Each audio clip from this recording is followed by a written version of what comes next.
歡迎收睇寶城保險特約成就港生活特輯。買樓係人生大事，尤其是各位新手又或者首次客，你哋去睇樓又或者聽人介紹嗰陣，有冇聽過以下呢一啲嘅銷售術語呢？哇！呢度有豪華會所啊，一落樓就有港鐵站啦，樓盤樓下就係大型旗艦商場啦。聽落啦就好似買咗個完美嘅生活藍圖咁樣。但係我哋想仔細啲同大家拆解一下呢一啲配套又係咪真係咁理想？有冇一啲需要注意嘅地方？今集會同大家講解4個聽落幾正，但係實際上都有嘢要注意嘅賣點㗎。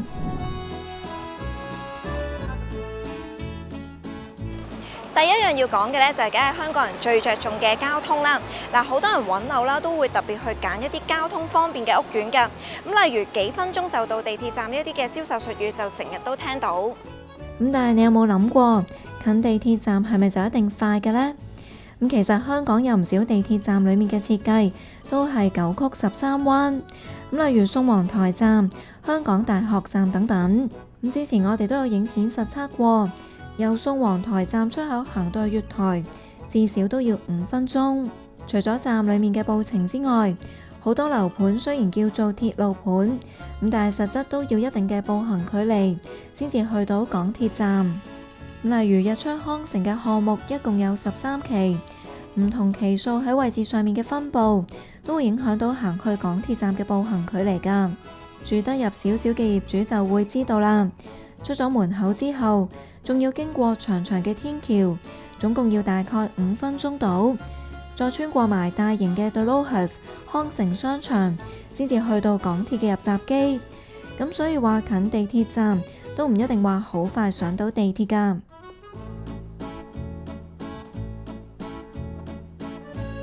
第二個最常聽到嘅就係5星級豪華會所啦，而豪華背後嘅代價，即係日常負擔嘅管理費都會貴啲。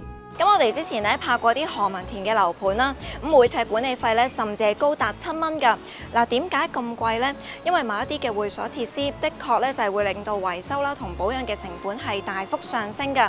其中一個就係室內嘅恆溫泳池啦，長期係開住過濾系統同埋暖氣，就算係冇人游水都要交電費。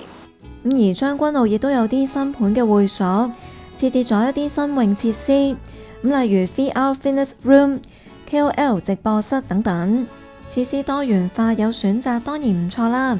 不過要考慮下自己多唔多時間用得到啦，因為羊毛出自羊身上，多咗設施嘅話，自然管理費都會貴啲。另一個情況就係入伙嗰陣都仲用到嘅設施，因為日久失修而形同虛設。例如東涌就有個大型屋苑嘅保齡球場，長期都有唔同情況嘅故障。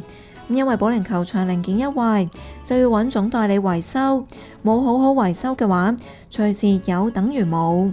而事實上，大部分人會用得着比較實際嘅服務同設施，主要都係以下呢3樣。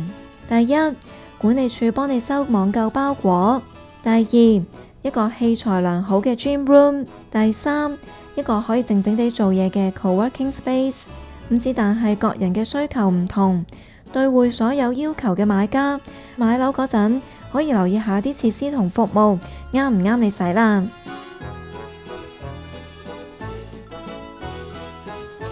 第三，樓下有商場係咪真係代表生活無憂呢？好多人中意屋苑基座有個大型商場，但如果你係呢啲屋苑嘅住戶，要日日解決開門7件事，想落樓買支生抽、買棵菜嘅話，一般係得高檔精品超市可以揀。商場太高檔，反而令到生活成本大增。想買平嘢嘅話，可能要行返區內嘅街市，又或者屋邨商場啦。不過就算係屋邨商場都要留意㗎，有時有啲業權分散嘅舊商場，裏面全部都係補習社、夾公仔機，又或者一啲空置嘅鋪頭，呢一類俗稱嘅死場，就未必有大家想要嘅生活用品啦。所以對於日常生活都想慳下錢嘅一般市民嚟講，比較實際嘅購物配套，最好就係5分鐘之內有一間比較貼地嘅鮮活超市，幾間茶餐廳、藥房同埋便利店等等。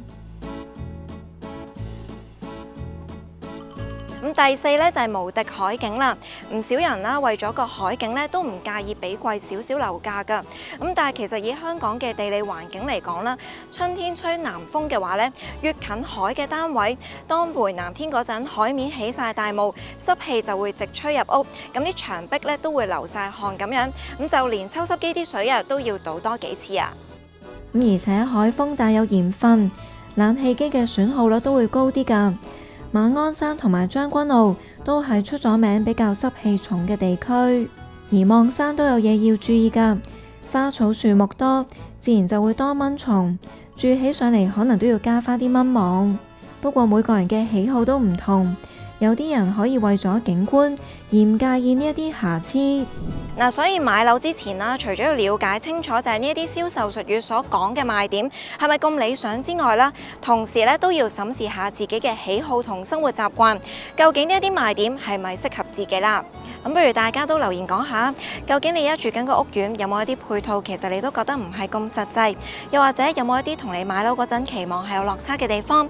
咁歡迎留言話俾你知，有機會獲得咖啡禮券。咁最後啦，中意呢條片嘅話，記得俾我 like 支持下我哋啦。